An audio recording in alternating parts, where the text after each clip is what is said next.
Eu gostaria de tudo agradecer aos amigos e colegas da Universidade da UFRJ de me terem convidado.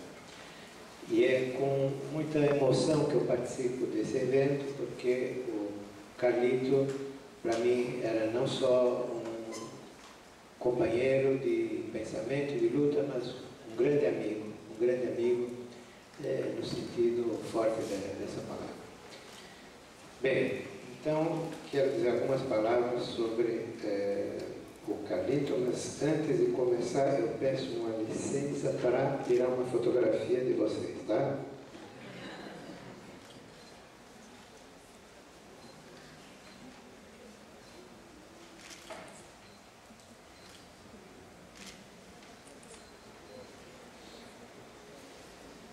Então, eu conheci o Carlos Nelson em meados dos anos 70, francamente eu não lembro exatamente o ano, por ocasião de suas passagens a Paris, geralmente a caminho de Roma, não era Paris que interessava ele, mas era Roma, né? Todos os caminhos conduziam a Roma, ou a Itália. Bem, nossas afiliações políticas na época eram bastante diferentes, mas, apesar disso, encontramos rapidamente uma linguagem comum, né? Descobrimos que tínhamos afinidades eletivas, partilhávamos a adesão a um marxismo humanista historicista, que era o marxismo de Lukács, de Gramsci e de outros.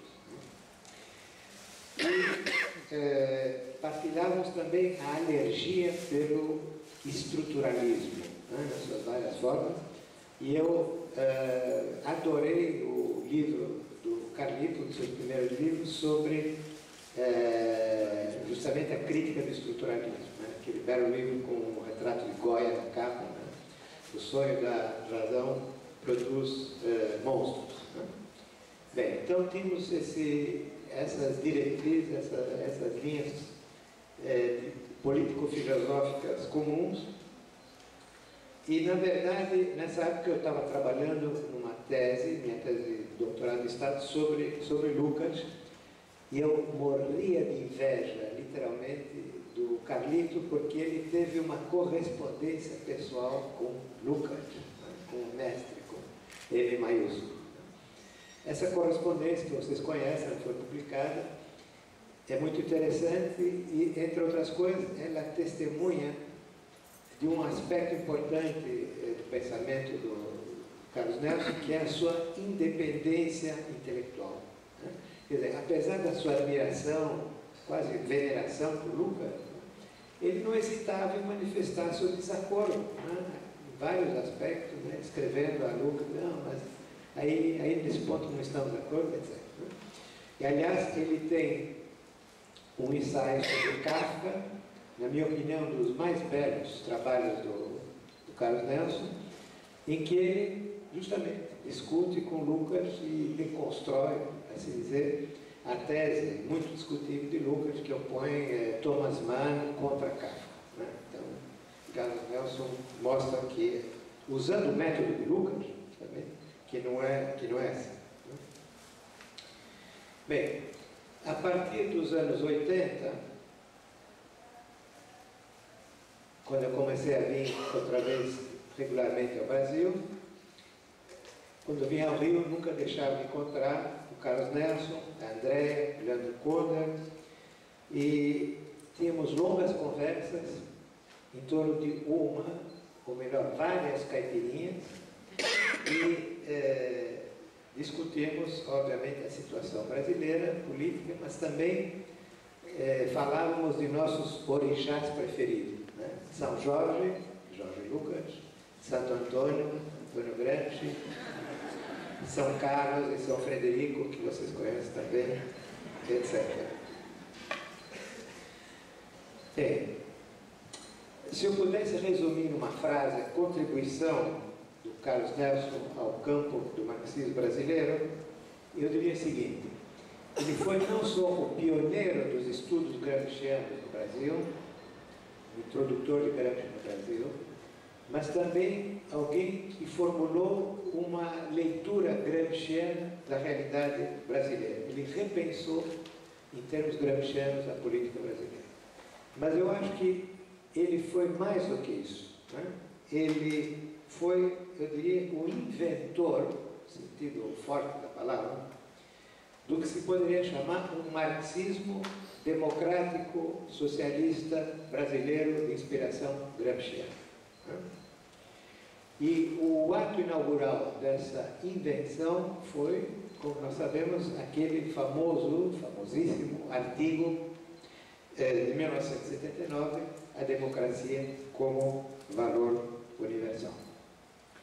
Eu vou, fundamentalmente, nessa pequena fala minha, tentar analisar esse documento com os seus desdobramentos. Esse documento é bastante polêmico, né? Ele critica o stalinismo, o chamado marxismo-leninismo da Terceira Internacional, mas eu acho que também, de uma maneira mais geral, é uma crítica do déficit democrático da esquerda no Brasil, nas suas variantes populistas, nacionalistas, etc. Eu não vou discutir as circunstâncias em que o texto foi escrito e a polêmica que ele gerou, porque o amigo Marcelo Braga já fez isso muito bem na contribuição dele àquele volume em homenagem ao Carlos Nelson. Bem,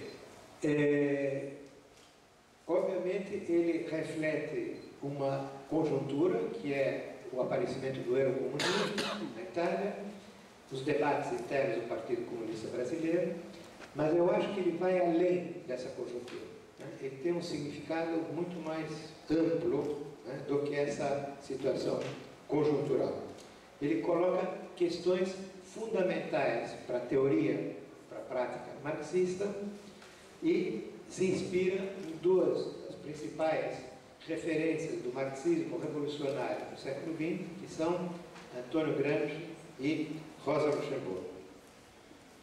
A dívida de Carlos Nelson com Gramsci é suficientemente conhecida, brilhantemente exposta pelo meu colega Guido Livori. A relação com o pensamento de Rosa Luxemburgo é menos conhecida e eu gostaria de insistir nela. No artigo de 1979 não há referência a Rosa Luxemburgo explícita, né? Embora eu acho que implicitamente ela está muito presente. Mas já em 1982, Carlos Nelson, numa conferência, faz a seguinte afirmação, vou citar: Rosa Luxemburgo sublinha o valor universal da democracia, exatamente a tese dele. Sem a democracia, não pode haver participação popular, e sem participação popular, o governo dos trabalhadores corre o risco de se converter numa ditadura do partido. Fim da citação. Mas outros argumentos dessa conferência, embora não se refiram necessariamente diretamente a Rosa Luxemburgo, estão diretamente inspirados nos seus escritos, em particular a brochura de 1918 sobre a Revolução Russa. O socialismo gera inevitavelmente, escreve Carlos Nelson, opiniões e interesses divergentes sobre inúmeras questões concretas. Portanto, precisamos respeitar a pluralidade dos sujeitos políticos e a democracia política, que é a única solução para resolver esses conflitos. É praticamente, quase palavra por palavra, uma ideia desenvolvida por Rosa Luxemburgo. Bem, então, Carlos Nelson retoma, né, se identifica com as críticas fraternais que fez Rosa Luxemburgo em 1918 à prática dos revolucionários russos, dos bolcheviques, Lenin, Trotsky, etc. Isso não impede que Carlos Nelson retome no seu artigo de 79 algumas das ideias políticas fundamentais de Lenin, né, que ele assume como contribuições importantes à teoria marxista. Por exemplo, a ideia de que não existe democracia pura, né? A democracia sempre é adjetivada. Democracia proletária, burguesa, socialista, capitalista, etc. Isso não invalida, insiste Carlito, no valor universal da democracia. De maneira nenhuma, mas simplesmente ela tem que ser adjetivada. E o outro argumento que ele toma de Lenin, né, de que a passagem da democracia burguesa para a democracia socialista implica uma ruptura. Né? Então, cito agora Carlito, o famoso artigo de 79, a concepção segundo a qual a velha máquina estatal tem de ser destruída para que se possa implementar a nova sociedade, continua a ter seu pleno valor de princípio. Fim da citação.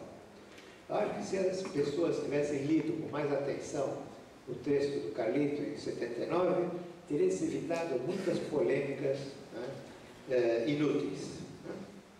Bem, então, a passagem da democracia liberal burguesa à democracia socialista implica em mudanças radicais ao nível institucional. Primeiro, implica a criação de novas instituições políticas que permitam a representação direta das massas populares e implica a mudança de função das instituições existentes como o sufrágio universal. E uma das maneiras de concretizar essa passagem é uma ideia que já Max Havelaar e os austro-marxistas tinham sugerido, combinar a democracia representativa com a democracia direta, a democracia dos conselhos operários, digamos, com a democracia representativa. Bom, uma das ideias, acho, mais importantes do Carlos Nelson nesse texto, de 79, é que a democracia socialista não é simplesmente a negação da democracia liberal, mas estabelece com ela uma relação dialética bem definida pelo conceito hegeliano de Aufhebung, né? Superação dialética. A democracia socialista, diz Carlito, elimina, conserva e eleva ao nível superior as conquistas da democracia liberal. Eu acho que também é um argumento que vai no sentido que diziam tanto Gramsci como Rosa Luxemburgo. O que ele queria dizer com esse conceito de valor universal que provocou tanta discussão?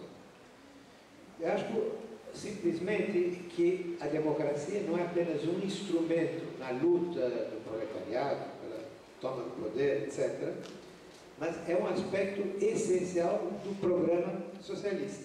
Né? Daí essa ideia, não pode existir sem socialismo, sem democracia. Isto é, concretamente, sem sufrágio universal, pluralidade política, autonomia dos movimentos sociais, dos sindicatos, etc., liberdade de organização e de opinião e legitimação da hegemonia através do consenso majoritário. Eu acho que esse era o núcleo central do artigo, que é, obviamente, como bem disse o amigo Guido, uma crítica do chamado socialismo real, do modelo soviético. Bem, a principal referência de Carlos Nelson no artigo 79, evidentemente, é Gramsci. Mas eu acho que o núcleo central do seu argumento deve tanto a Rosa Luxemburgo quanto a Gramsci. Porque se tomamos esses vários aspectos que eu mencionei, a legitimação da hegemonia através do consenso majoritário é uma ideia gramsciana, evidentemente, mas a insistência no sufrágio universal, na pluralidade política, na liberdade de organização e de opinião, é o tema desenvolvido por Rosa Luxemburgo.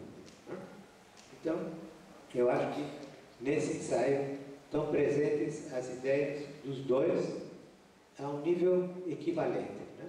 Essa é a minha leitura. Né? Desconfio que o Carlos Nelson não estaria de acordo com essa minha interpretação. Ele diria, não, é Gramsci, né? Tudo bem, mas a minha leitura, eu acho que Rosa Luxemburgo está muito presente também. Então, eu acho que o núcleo fundamental desse artigo polêmico de 79 é profundamente justo, né? Profundamente válido. Isso não quer dizer que eu não tivesse desacordos com alguns aspectos do texto, né? Que são, na minha opinião, os aspectos mais conjunturais, digamos. Não estava de acordo com o gradualismo do Partido Comunista Italiano, eu estava de acordo com a visão etapista da Revolução no Brasil, que era a concepção do Partido Comunista Brasileiro, que o Carlos Nelson retoma, em certa medida, no seu ensaio. Por exemplo, quando ele diz: a etapa atual da Revolução Brasileira é a renovação democrática do conjunto da vida nacional. Só assim estariam criados os pressupostos políticos, econômicos e ideológicos para o socialismo. Bom, na minha visão, o processo de transformação da Revolução Democrática em socialista é um processo ininterrupto, permanente. Então, temos certos desacordos, né? Mas, digamos, no núcleo fundamental, a democracia como valor universal, eu achava e ainda acho que o Carlos Nelson tinha absolutamente razão, e eu acho que esse ensaio foi uma verdadeira virada, né? Um verdadeiro ponto de inflexão na história do marxismo no Brasil e na América Latina. Agora, esse ensaio foi um ponto de chegada num caminho que já vinha de alguns anos da dissociação do Carlos Nelson em relação ao marxismo soviético, ao stalinismo, né? A essa concepção autoritária, antidemocrática, digamos, da construção do socialismo. Mas ele também, não é só um ponto de chegada, ele também é um ponto de partida, né? Porque o pensamento, a reflexão do Carlos Nelson vai continuar a se desenvolver também depois, né? Depois desse ensaio de 1979.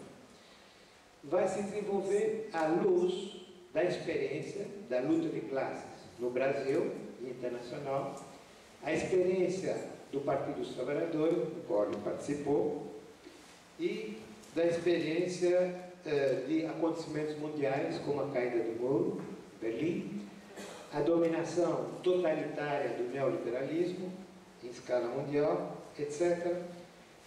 Então, a minha hipótese é que a partir dos anos 80, vai haver uma certa radicalização do pensamento do Carlos Nelson.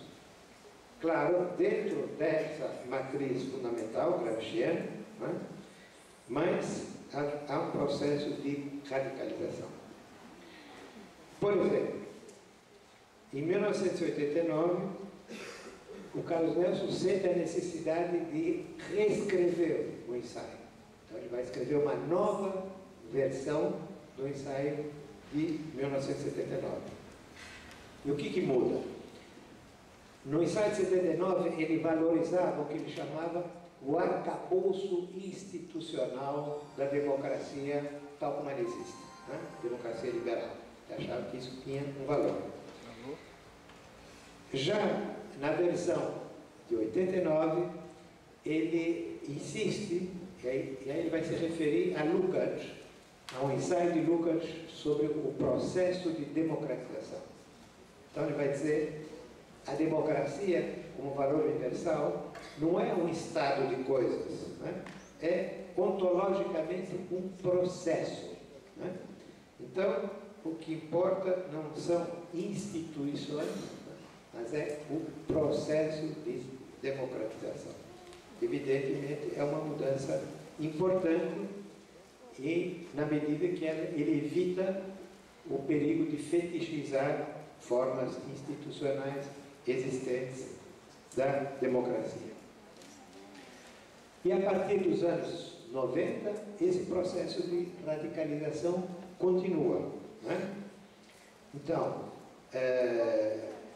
em nos vários textos dos anos 90, ele vai voltar à ideia do artigo de 79, não pode haver socialismo sem democracia, mas agora ele começa a completar, né, essa tese justa, não é, com, digamos, dialeticamente com o seu complemento, né? Isto é, sem socialismo não pode existir democracia autêntica. Os dois formam agora uma unidade dialética. Por exemplo, em 1997, Carlos Nelson faz uma conferência sobre Gramsci. Então, vou citar. Gramsci nos ensina, superando tanto a tradição do comunismo histórico quanto aquela do liberalismo em suas várias versões, que sem democracia certamente não há socialismo. Tampouco existe plena democracia sem socialismo. Eu acho que essa conferência de 97 é talvez uma das primeiras formulações dessa síntese, dessa unidade dialética, né? Que tem uma dimensão profundamente anticapitalista, né? Parte da ideia de que no capitalismo uma democracia autêntica não é possível. E ele volta nisso, essa questão, numa entrevista de 1999, que ele vai depois reeditar no livro Contra a Corrente, que para mim é um dos mais belos livros do Calixto. Então, avança o argumento seguinte: não há democracia autêntica sem soberania popular, sem construção de uma comunidade participativa e igualitária. Isso são valores universais, né? Soberania popular, participação, etc. Igualdade. Esses valores universais, o capitalismo demonstrou claramente que não é capaz de realizar. Portanto, há uma contradição, né, profunda, histórica, entre capitalismo e democracia, contrariamente ao discurso oficial, né, liberal, que pretende associar os dois. Portanto, conclui Carlos Nelson, nessa conferência sobre Gramsci em 97, não há socialismo sem democracia. Já era a tese de 79. Assim como tampouco há democracia sem socialismo. Eu não hesitaria em dizer, 2 pontos, o valor universal da democracia só se realizará plenamente no socialismo. Então, essa é a nova formulação, digamos, da tese dele nos anos 90. Bem, durante esse período, os anos 90, o Carlos Nelson fez a experiência, participou com entusiasmo, com dedicação, de uma experiência importante na história do movimento operário das lutas sociais do Brasil, que foi a experiência do Partido dos Trabalhadores. Mas, em 2003, um ano depois da vitória eleitoral, a eleição de Lula como presidente, ele decide deixar o PT e participar de uma nova experiência política com a fundação do Partido do Socialismo e da Liberdade. Isso também mostra, digamos, o que eu estou chamando de radicalização do pensamento do Carlos Nelson. Agora, Carlos Nelson costumava dizer, ironicamente, que ele não tinha mudado, né? Ele sempre dizia, não, pessoal, eu não mudei, né? A minha posição sempre foi a mesma, gramsciana, marxista e democrática. O problema é que esse pessoal foi tanto para a direita que eu acabei na ponta esquerda, né? Então, essa digamos, a visão que ele tinha do processo. Mas eu acho que, por um lado, efetivamente, ele sempre foi fiel a essa matriz gramsciana, né? Mas isso não impede que, no curso dos anos, a sua reflexão, a sua leitura de Gramsci e a sua reflexão sobre a democracia e o socialismo foi tomando uma feição mais radical. Essa é a minha hipótese, digamos, a minha leitura, digamos, desse movimento, né? Esse movimento da reflexão dos escritos do Carlos Nelson a partir de 79 até o começo dos anos 2000. Bem, eu diria, para concluir, né? Carlos Nelson nunca foi um intelectual de gabinete, nunca foi um acadêmico, né? Então, um marxista acadêmico é uma espécie muito frequente, né? O seu pensamento, como bem disse o Guido, né? sempre foi inseparável da ação, né? Inseparável de um compromisso político profundo com as classes subalternas, com os trabalhadores, com o povo brasileiro, com o proletariado, eu diria, né? O proletariado. E, não só isso, o compromisso com a luta pelo socialismo, né? Obviamente. Contrariamente a Carlos Nelson, muitos intelectuais brasileiros que se reclamavam do marxismo acabaram se reconciliando com o sistema. E Carlos Nelson dizia com amargura: eles limitam suas ambições a melhorar ou humanizar, entre aspas, o capitalismo ou o neoliberalismo. Eles tentam, dizia o Carlos Nelson, fazer isso com a ajuda de doses homeopáticas de justiça social, entre aspas. Ele não citava nomes, porque a lista é demasiado longa, páginas e páginas e páginas, né? Notas e rodapé, não cita nomes, mas fácil ver de quem ele está falando, né? Bem, obviamente ele era personagem de outra vida, né? Ele não temia ir contra a corrente, né?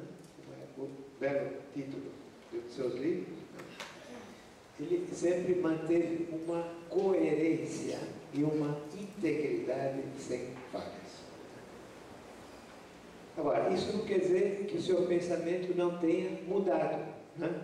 Ser coerente não significa ficar parado, né?